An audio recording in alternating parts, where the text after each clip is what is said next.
చిన్న చిన్న కారపొడి చేస్తున్నామండి. ఇందులో కావాల్సినవి ధనియాలు, జీలకర్ర, మినపప్పు, శనగపప్పు, ఎండుమిరపకాయలు, చిన్నచిగురు బాగా వేయించుకోవాలి.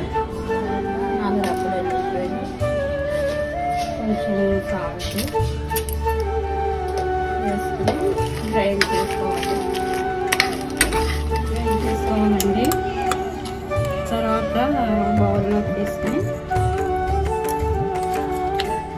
ఇంతేనండి, కారపొడి రెడీ అయిపోయింది. ఇది ఇడ్లీలోకి వేళ్ళను మేము పెసరట్టు వేసుకున్నాము. పెసరట్టులోకి అని చేసాము. పొడి పొడిగా చాలా టేస్టీగా ఉంటుందండి.